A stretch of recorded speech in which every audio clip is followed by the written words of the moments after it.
Queridos, vamos a abrir la palabra de Dios en la epístola de San Pablo a Filemón. La epístola de San Pablo a Filemón, solo hay un capítulo. Vamos a leer los versículos 1, 2 y 3. Pablo, prisionero de Jesucristo, y el hermano Timoteo, al amado Filemón, colaborador nuestro, y a la amada hermana Apia, y a Arquipo, nuestro compañero de milicia, y a la iglesia que está en tu casa. Gracia y paz a vosotros, de Dios nuestro Padre y del Señor Jesucristo. Ahora tú puedes leer el texto y preguntar así: ¿qué mensaje Dios tiene para mí? Por ejemplo, si tu hijo está en las drogas, ¿cómo te ayuda este texto a resolver ese problema? Si tu matrimonio está hecho pedazos, ¿cómo te ayuda este texto a resolver tu problema? Si estás desempleado, ¿de qué manera este texto te ayuda? Si vives peleando con tu patrón o con tu empleado, con tu vecino, ¿de qué manera este texto te ayuda? Si estás prisionero de un vicio, ¿cómo este texto te va a ayudar a quedarte libre de ese hábito? Esto es lo que hay que entender. Y ese es el trabajo del predicador.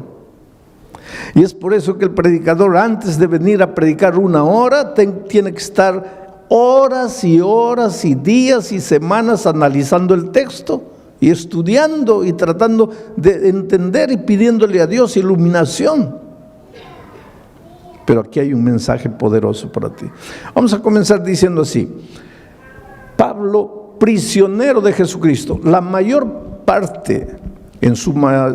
mayor parte de sus epístolas, de sus cartas, Pablo se identifica como apóstol de Jesucristo, apóstol de Jesucristo, apóstol de Jesucristo. Esta carta es la única carta donde él se presenta como prisionero de Jesucristo. ¿Qué piensan ustedes? ¿Por qué lo hace? Porque justamente va a hablar a un hombre que tenía prisionero a otro hombre. En esta carta Pablo va a hablar de libertad, pero antes de hablar de libertad necesita hablar de esclavitud, de prisión. Cuando Pablo dice, Pablo, prisionero de Jesucristo, estaba preso en Roma, pero no se llama él prisionero de Jesucristo porque estaba preso en Roma. Él se dice prisionero de Jesucristo, no prisionero por Jesucristo. Estaba preso por causa de Jesucristo. Pero ese no es problema. El sufrimiento que viene a tu vida por causa de Jesucristo, ese no es problema. Lo que él quiere destacar es que él es prisionero de Jesucristo. Y es prisionero del amor, por el amor. Una cosa es ser prisionero de la fuerza, por la fuerza. Y otra cosa es ser prisionero del amor, por el amor. En los tiempos de Pablo había en el Imperio Romano y en todo el territorio que el Imperio Romano dominaba, había 5 millones de esclavos, por lo menos. ¿Cuántos habitantes tiene Sydney? Australia tiene 20 millones. Sydney no debe tener más de 5 millones. O sea, todos los habitantes de Sydney y más era la cantidad de prisioneros que había en los territorios que dominaba el Imperio Romano. Mucho esclavo. Ahora tú sabes que el esclavo no tiene voluntad propia. Porque el esclavo no puede ir a donde quiere, el esclavo no puede hacer lo que quiere, el esclavo no puede estudiar, el esclavo no puede comprar, el esclavo no puede vender, porque el esclavo no es dueño de nada, el esclavo no se pertenece a su señor, a su patrón. En esos tiempos habían patrones que compraban esclavos jóvenes solo para que ellos procreasen 15, 18, 20 hijos. ¿Para qué? Para vender a los esclavitos, porque ellos, los esclavos, no eran dueños ni de sus propios cuerpos, ni de sus hijos. El esclavo no tenía vida. En el fondo, al terminar la serie de estudios de Filemón, tú te vas a dar cuenta que todos nosotros somos esclavos. Esclavos del pecado, esclavos de las circunstancias, esclavos de hábitos, esclavos de nuestro carácter, esclavos del dinero, esclavos de los placeres, esclavos, en el fondo, todos esclavos de un enemigo que quiere destruirte, que quiere verte infeliz, que quiere arruinarte. En los tiempos de Pablo había unos hombres ricos llamados mecenas. Después, más adelante, los mecenas fueron conocidos como hombres ricos que ayudaban a artistas, a pintores, a escritores, a músicos. Pero originalmente el mecenas era un hombre rico que tenía un gran corazón, que veía cómo los patrones esclavizaban y masacraban y hacían sufrir a su esclavo. Entonces ese hombre rico, como tenía mucho dinero, iba y le decía al patrón: ¿cuánto quieres por este esclavo? 10,000 dólares. Muy bien, aquí están tus 10,000 dólares, dame al esclavo. Entonces se lo llevaba al esclavo a su tierra, a su casa. Y cuando llegaba aquí le decía: mira, te he comprado, pero ahora estás libre. ¿Cómo libre? Libre. Pero no has pagado 10,000 dólares. Sí, pero no he pagado 10,000 dólares para esclavizarte. He pagado 10,000 dólares para darte la libertad. Estás libre. Y ese esclavo se sentía tan comprometido, tan sensibilizado, que a veces le decía: mira, gracias, pero no quiero ser libre. Yo quiero ser tu esclavo. Y entonces el mecenas le decía: está bien, si quieres puedes quedarte en casa. Sí, pero te voy a servir. Está bien, si quieres puedes servirme, pero recuerda que lo vas a hacer por amor, no por la fuerza. Allá eras esclavo por la fuerza. Aquí, si tú quieres, puedes seguir siendo esclavo, mas ahora vas a ser esclavo por amor. Me sirves no por obligación, me sirves porque quieres, me sirves porque me amas, me sirves por gratitud, no por obligación. Entonces, en este mundo, querido, tú tienes que escoger o ser esclavo del enemigo de las almas por la fuerza, o ser esclavo de Jesucristo por amor. Por eso Pablo se identifica aquí como esclavo de Jesucristo por amor. Y ahora tú te preguntas: pero pastor, ¿no es la misma cosa? No, no es la misma cosa. Cuando tú le entregas la vida a Jesucristo, es porque te enamoras de Él. Porque entiendes que un día tú estabas aquí en la miseria, oprimido. Queridos, esto aquí no es vida. Esto aquí no es vida. Eres esclavo de cosas, de detalles. El enemigo te tiene aquí masacrado. Por eso Pablo, en su epístola a los Colosenses, le llama a esto el reino de la muerte. Tú te escapas del Señor Jesucristo, vienes para esta tierra pensando que vas a ser libre y te entregas al reino de la muerte. Aquí no eres feliz.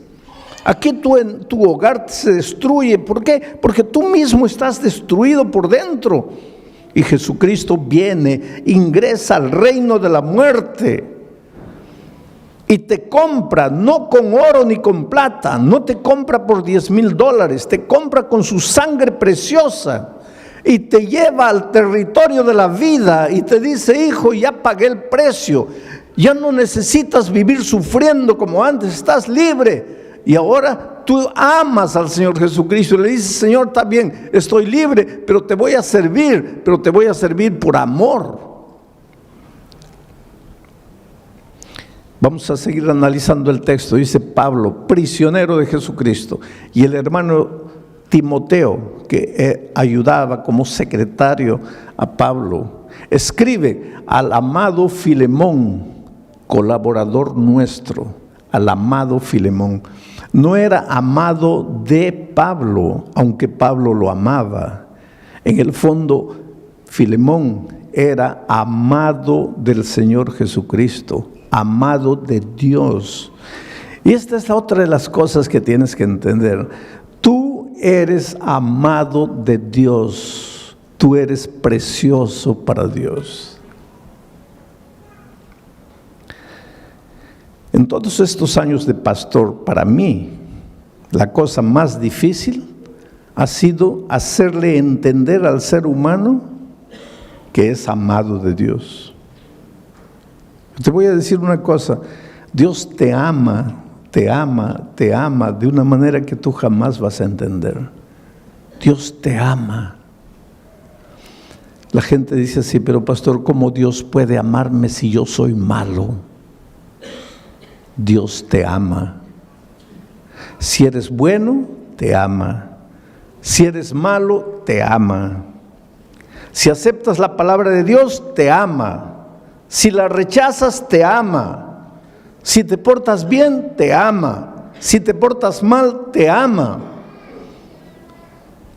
Hay dos cosas que necesitas colocar en tu mente. No hay nada que puedas hacer para que Dios te ame, porque Dios ya te ama sin que hagas nada. Y hay otra verdad. No hay nada que puedas hacer para que Dios deje de amarte, porque hagas lo que hagas, Dios siempre te va a amar. El otro día un viejito, un ancianito, me dice, pastor, no diga eso. ¿Por qué? Porque si usted dice eso, los pecadores van a decir, pues si Dios me ama, entonces ¿para qué me preocupo? Ya Dios me ama. Quiere decir que yo tengo que adaptar lo que Dios dice a mi manera de pensar. No puedo. A mí humanamente, los que merecen amor son los buenos. Los malos no merecen amor. Eso es para mí como ser humano. Pero Dios es Dios. Y la Biblia dice que Dios es amor. No dice que Dios tiene amor, dice que Dios es amor. Yo creo que los seres humanos difícilmente logramos entender esto, porque para nosotros los hombres, aquí está Dios y aquí está su amor. Pero desde el punto de vista bíblico, Dios está aquí y su amor. No hay separación entre Dios y su amor. Dios es amor. Y para que entiendas bien esto, te voy a hacer una ilustración tonta, porque esta ilustración es tonta. ¿De qué está hecho este púlpito? De microfibra. ¿De qué está hecho mi traje? De tela. ¿De qué está hecho mi zapato? De cuero. ¿De qué está hecho este micrófono? De metal. Y ahora viene la pregunta tonta. ¿De qué está hecho Dios? Pues es una tontería, Dios no está hecho, Dios es Dios. Pero solo para que entiendas, y si estuviera hecho Dios, ¿de qué estaría hecho? ¿Cuál es la sustancia de su ser? ¿Cuál es la esencia de su ser? Pues Dios es amor. Por lo tanto, cuando tú dices, si te portas mal, Dios te va a dejar de amar, ¿qué tontería estás diciendo? Estás diciendo, si te portas mal, Dios va a dejar de ser amor. Dios nunca va a dejar de ser amor. Dios nunca va a dejar de amarte. Él es Dios, Él es amor. Él jamás te va a dejar de amar. Entonces, pastor, no necesito preocuparme porque ya estoy salvo. No digas eso. Porque yo te estoy hablando del amor de Dios, no te estoy hablando de la salvación. Hay mucha gente que se va a perder a pesar del amor de Dios. Porque el amor de Dios no te va a salvar. para salvarte, necesitas aceptar el amor de Dios. Y cuando tú estás aquí en el territorio de la muerte, tú no quieres a Dios. Dios te ama. ¿Acaso Dios no dice, no quiero la muerte del impío, sino que se arrepienta y regrese? Pues aquí está Dios, no quiere tu muerte. Pero si tú estás en el territorio de la muerte y no aceptas a Dios, pues te vas a morir. No porque Dios dejó de amarte, sino a pesar de que Dios te ama. Querido, nunca te preguntes, ¿dónde está Dios cuando el dolor llega a tu vida? Porque Dios está siempre en el mismo lugar. No es Dios que te deja, eres tú que deja a Dios. No es Dios que te abandona, eres tú que lo abandonas. No es Dios que se separa de ti, eres tú que te separas de Él. Dios está siempre llamando, llamando, llamando. Desde el Génesis hasta el Apocalipsis, Dios llama. En el jardín del Edén, Adán, ¿dónde estás tú? En el libro de Apocalipsis, el último capítulo, las últimas palabras, y el Espíritu y la iglesia digan, ven, y el que oiga, venga, y el que tenga sed, venga y beba del agua. Llamado, Dios llama, hijo, ven, ven, ven. ¿Por qué? Porque tú estás aquí, tú te has separado de Dios, tú te has venido aquí, y aquí tú puedes hacer lo que quieras para ser feliz, pero siempre vas a estar vacío. Llega la noche, no puedes dormir, tienes ganas de llorar, no sabes por qué. Te esfuerzas, nada te sale bien. Te casas lleno de amor, en poco tiempo tu hogar está destruido. Traes al mundo un hijo con alegría, lo educas, lo amas. Cuando llega a grande, él se destruye solo. No sabes qué hacer, no tienes paz. ¿Por qué? Porque estás separado de Dios. Aquí en el territorio de la muerte puedes hacer lo que quieras. Nunca vas a estar completo, necesitas devolverte al Señor Jesucristo. Aquí eres esclavo del enemigo por la fuerza, necesitas ser esclavo del amor, por el amor. Y eso es lo que Pablo dice. Pablo, prisionero de Jesucristo, y el hermano Timoteo, al amado Filemón, colaborador nuestro, y a la amada hermana Apia y Arquipo, nuestro compañero de milicia. ¿Quién era Apia, esposa de Filemón? ¿Quién era Arquipo, hijo de Filemón y de Apia? Interesante que Pablo dice que en la casa de ellos había una pequeña iglesia. La iglesia cristiana en sus orígenes no construyó templos. Tú sabes que el primer templo fue construido por un emperador muy conocido por nosotros, porque ese emperador tuvo dos ideas, entre comillas, extraordinarias para él y para el enemigo de Dios. ¿Sabes cuáles fueron esas dos ideas? La primera idea, cambiar el día de reposo del sábado para el domingo. ¿Cómo se llamó ese emperador?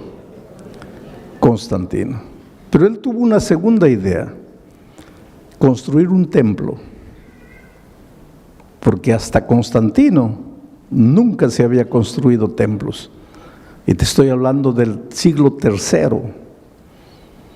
¿Y dónde se reunía la iglesia cristiana en sus primeros años?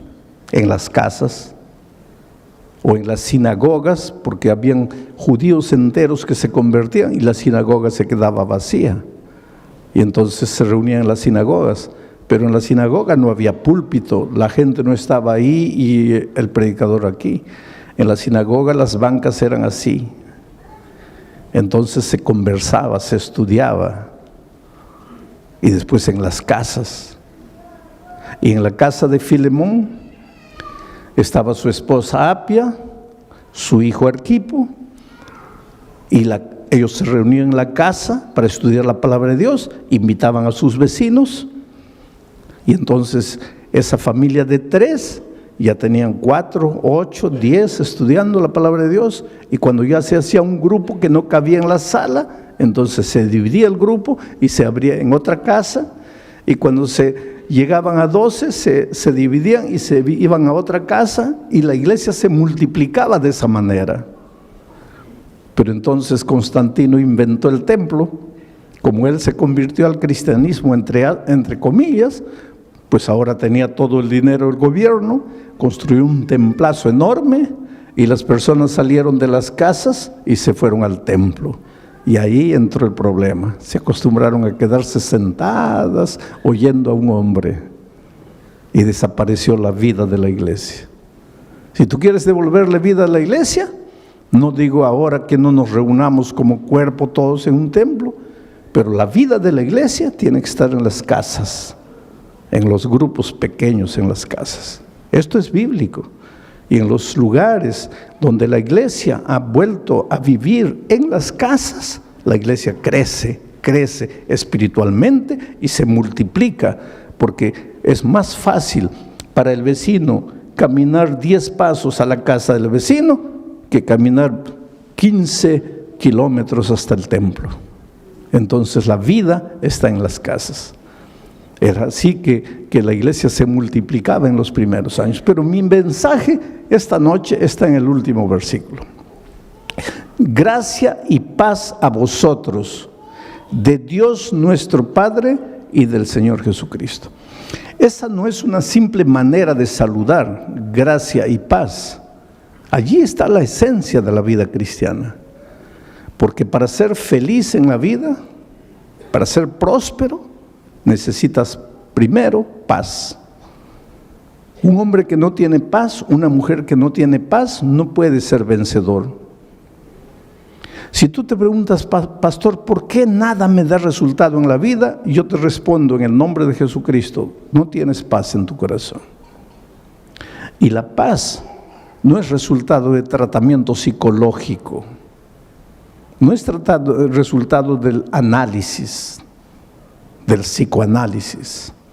La paz es resultado de la gracia.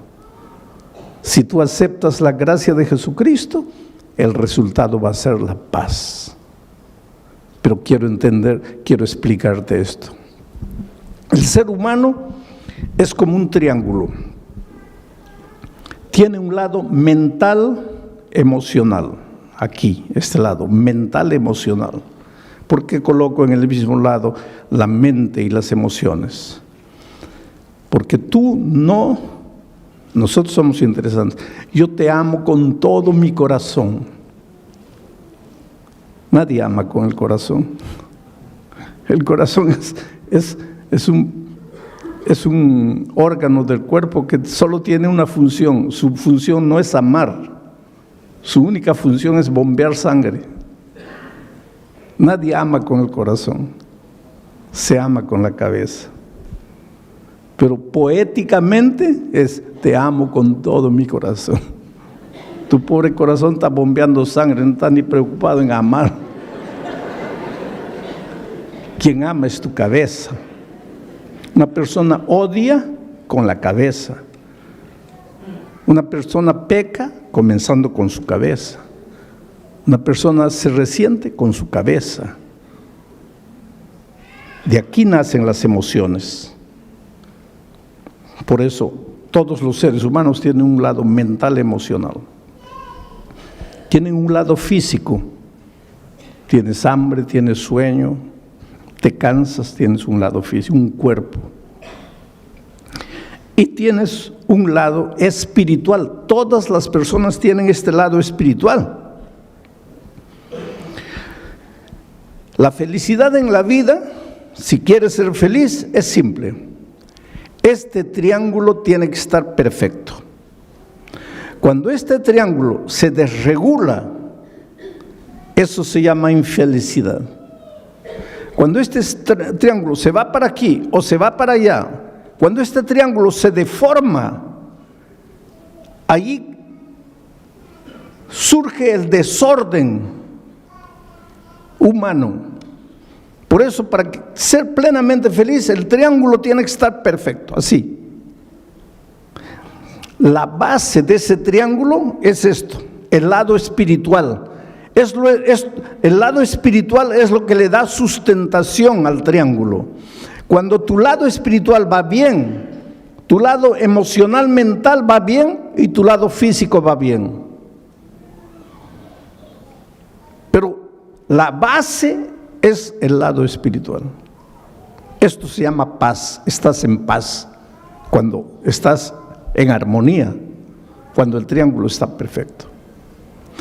Todos los seres humanos tenemos un lado mental emocional, un lado físico y un lado espiritual, quieras o no quieras. El otro día yo viajaba de San Pablo a Brasilia y a mi lado estaba sentado un periodista brasileño famoso por ser un gran periodista y famoso por ser ateo, y él no esconde el hecho de que sea ateo. Pero en la conversación pues me preguntó quién era y yo le dije que era pastor. Y comenzamos a hablar de asuntos espirituales. Y él me dice, mire pastor, yo no soy un ser espiritual. ¿Por qué? Porque yo no creo en Dios. Le digo, pero usted puede no creer en Dios, pero usted tiene un lado espiritual. No, pastor, no me entiende. Yo no creo en Dios, yo no creo en esas cosas, por lo tanto yo no tengo ese lado espiritual. Hay mucha gente que piensa así, no, yo no tengo el lado espiritual. No, eso no depende de ti, querido. Eso no depende de ti. Tú estás vivo, entonces eres un ser mental, emocional, físico y espiritual, aunque no quieras. Por ejemplo, si tú me dices, pastor, yo no tengo el lado físico, yo no tengo hambre. Está bien, puedes decir, pero vas a tener hambre. No, yo no creo en el hambre. Está bien, puedes no creer, pero vas a tener hambre. Pero pastor, yo puedo escribir un libro diciendo que el hambre no existe, pero cuando llega la hora de comer, vas a tener que comer, porque eso no depende de ti. No eres tú. Dios te ha hecho así. Tú odias, tú amas, porque tienes un lado espiritual. Tú tienes hambre, tú te cansas, tú duermes, porque tienes un lado físico, no depende de ti. Y tú tienes un lado espiritual, no depende de ti, lo tienes. ¿Sabes cuál es la tragedia del ser humano? Que hace todo para desarrollar su lado mental, emocional. Hace todo para desarrollar su lado físico, pero no hace nada para desarrollar su lado espiritual. Y sin embargo es el lado espiritual que sustenta la unidad de su ser. Entonces por eso es que el ser humano en este lado le va bien, tiene un título doctoral, tiene buen empleo, pues hace psicoanálisis, pero algo le falta. En este lado pues hace ejercicio, se cuida, se alimenta bien, pero algo le falta. Y se pregunta, pero ¿por qué no soy feliz? Pero es que te está faltando el lado espiritual. Y para que sientas que está bien esto, tienes que devolverte al que te creó. Porque hay una cosa, tú viniste de las manos de Dios, por lo menos. Yo espero que tú creas que viniste de las manos de Dios, y si esta noche estás aquí es porque crees que has venido de las manos de Dios. Si no viniste de las manos de Dios, solo puedes ser fruto de la evolución.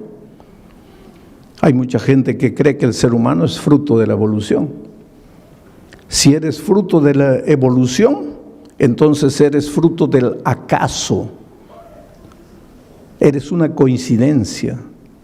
Y si eres fruto del acaso, tú no sabes de dónde vienes y no sabes a dónde vas y no sabes por qué viniste al mundo. Yo prefiero creer que vengo de un Dios de amor, que tiene un plan para mí, y que si las cosas no están andando bien en mi vida es porque no he descubierto ese plan. ¿Dónde está ese plan? En la palabra de Dios. El otro día alguien me dice, pero pastor, yo no quiero estudiar la Biblia porque no quiero cambiar de religión. Hay mucha gente que piensa que hay que estudiar la Biblia para cambiar de religión. La Biblia no tiene nada que ver con religión. La Biblia tiene que ver con la vida, con tu vida. Por eso Pablo, cuando empieza su carta, dice, te deseo paz, pero nunca vas a tener paz si primero no tienes gracia? ¿Qué cosa es gracia? Viene de la palabra gratis. No tienes que hacer nada para salvarte. No tienes que comprar la paz. No tienes que comprar el sueño. No tienes que comprar el amor. Tú no eres salvo porque merece. Nadie merece. Todos estamos destituidos de la gloria de Dios. Todos hemos pecado. Tú necesitas gracia. Tú necesitas ser amado. Tú necesitas devolverte. Tú necesitas reconocer que lejos de Jesús nunca serás feliz. Por eso estas 4 noches te voy a mostrar tu necesidad de Jesucristo. Pastor, ¿esto que acabo de predicar funciona? Claro que funciona. Y te voy a mostrar ahora con una historia de la vida real cómo esto funciona. Yo estaba predicando hace algunos años atrás en la ciudad de Santa Cruz de la Sierra, en Bolivia. ¿Hay algún boliviano aquí? Bueno, ahí hay una señora boliviana, qué bueno. ¿No es de Santa Cruz de la Sierra? No, muy bien. Yo estaba predicando en Santa Cruz de la Sierra. Ahora en el mes de septiembre vuelvo a Santa Cruz de la Sierra, vuelvo a Bolivia para predicar 4 noches, una en La Paz, otra en Oruro, otra en Cochabamba y otra en Santa Cruz. Pero yo estaba predicando en Santa Cruz en un estadio así cubierto para unas 5,000 personas. Y pues todas las noches cuando yo termino de predicar hago un llamado, pido a las personas, ¿cuántos quieren aceptar a Jesucristo y venir aquí adelante? Esta noche también voy a hacer una invitación, más adelante, ahorita no. Pero ¿por qué digo que las personas se levanten y vengan? Por un simple motivo. Yo no soy simplemente un expositor de un tema, yo soy un pastor, yo soy un predicador. Y mi misión no es solo exponerte un tema y decirte que Dios te bendiga. Mi misión es llamarte, traerte a Jesucristo. Es hacer que tú le abras el corazón a Jesús. Y es por eso que al final de mi mensaje siempre digo, ¿cuántos quieren levantarse y venir y entregar la vida a Jesucristo? Y eso es lo que hice allá en Santa Cruz de la Sierra. Y la primera persona que se levantó fue un borracho, un ebrio. Pero no era un ebrio porque hay un ebrio que se puede controlar. Este pobrecito estaba acabado por la vida y vino por el corredor así todo tambaleándose. Y pues lógicamente que la gente comenzó a reír porque seguramente pensaba, ese pobre hombre no sabe ni entiende lo que está haciendo. Y el pobrecito vino aquí y se paró aquí y ni podía estar firme, aquí también estaba todo así. Y lloraba. Y pues tampoco eso es raro porque los borrachos lloran por todo, ¿no? Entonces estaba ahí llorando. Pero lo que me llamó atención es que era un andrajoso, ropa sucia. Se notaba que esa ropa no salía de su cuerpo hace meses. Todo mugriento.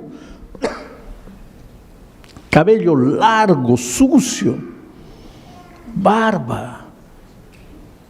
Y olía mal, olía feo. Porque después de él, mucha gente comenzó a venir. Pero cuando llegaban cerca de él, así con discreción se retiraban un poco distante porque no podían aguantar el olor de ese hombre. Horrible. Pero ahí estaba él. Bueno, terminó esa noche. La siguiente noche dije así: los que anoche se han levantado, ya no se levanten hoy porque anoche ya se levantaron. Hoy día yo quiero que se levanten solo los que no estuvieron anoche. A ver, ¿quién es la primera persona que se va a levantar? ¿Y quién aparece ahí atrás? El borracho nuevo. Y llega aquí. Y pues la gente ahora sí se largó a reír porque dijo, ahí está la prueba de que no entiende nada. Porque si el pastor dijo que los de anoche ya no se levantan y él vuelve a levantarse, pues está borracho. La tercera noche, pregunto, ¿quién es la primera persona? Y yo pensé, el borracho va a aparecer. No apareció. La otra noche no apareció, bueno, pensé ya no vino más. Pero la última noche hice otra invitación. Dije, mire, todas las noches les he llamado para que ustedes se levanten y vengan y le entreguen la vida a Jesucristo. Pero esta noche quiero invitarles, ¿cuántos quieren bautizarse? Y la primera persona que se levantó fue un hombre, camisa blanca, pantalón jeans, y traía una Biblia en la mano, y venía así. Y llegó aquí al frente. Se notaba que estaba bien peinadito porque se había echado bastante gel en la cabeza, su cabello estaba duro. Y aquí al frente con su Biblia así lloraba y lloraba y lloraba. Mucha gente vino esa noche. Y yo le dije, espera, yo te conozco a ti. Y él levantó la cabeza y dice, pastor, el borracho soy yo. Pero no estaba borracho. Estaba sano, se había bañado, se había cortado el cabello, la barba. Estaba bien vestido. Bueno, terminó aquella noche, comenzó el bautismo, yo me fui al camarín, estaba sentado ahí. Cuando salgo lo veo en el corredor, llorando.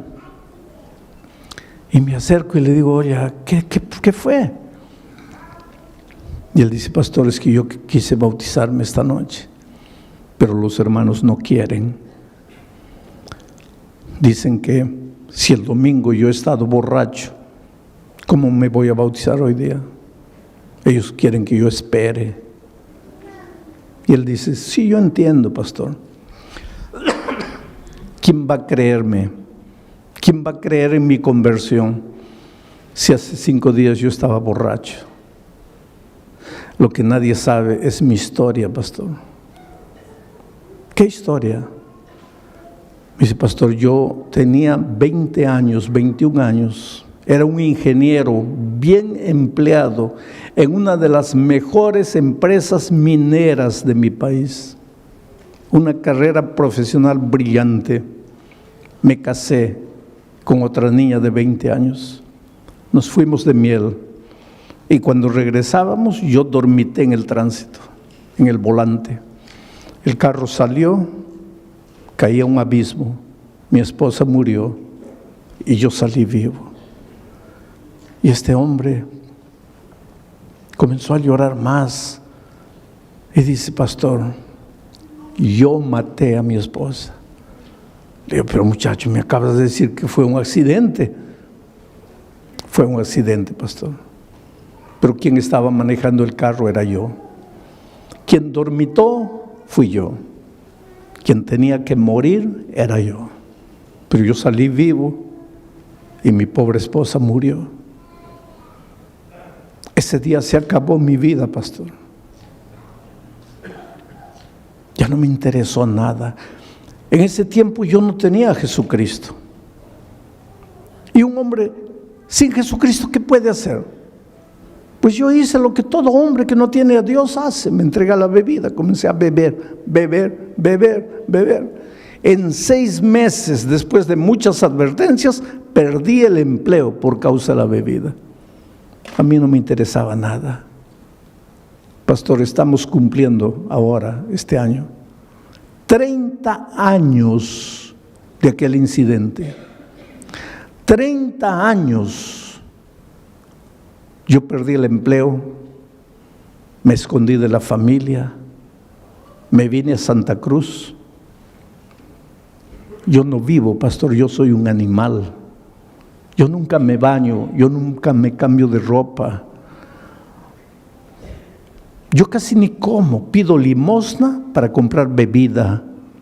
Yo vivo permanentemente borracho. Hace 30 años yo no paro de beber un día. Duermo en los cementerios, duermo en la calle.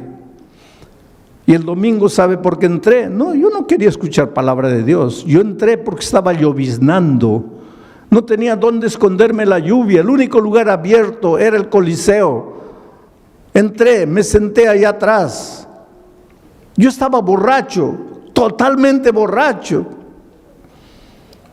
Pero yo me di cuenta de todo y yo entendí todo lo que usted predicó. ¿Cómo entendiste? Pastor, cuando usted dijo así, Esta noche solo tienes dos caminos. El primer camino es levantarte y volver a la casa y continuar viviendo la vida que has vivido hasta hoy. Pastor, ese camino para mí no existía. Yo me iba a levantar para volver a qué casa si yo no tenía casa. Para continuar viviendo la vida. ¿Qué vida si yo no tenía vida? Por lo tanto, ese primer camino no existía para mí. Ahí usted dijo, hay un segundo camino. Levantarte y venir aquí y entregarle la vida a Jesús. Pastor, es verdad que yo estaba borracho. Mi mente oscurecida por el alcohol. Yo sentí cuando la gente se rió de mí. Pero ese era mi único camino. Yo estaba perdido. Yo era un animal. En mi dolor yo me daba cuenta de lo que pasaba. Y yo entendí que solo Jesús podría hacer algo por mí. Por eso me levanté.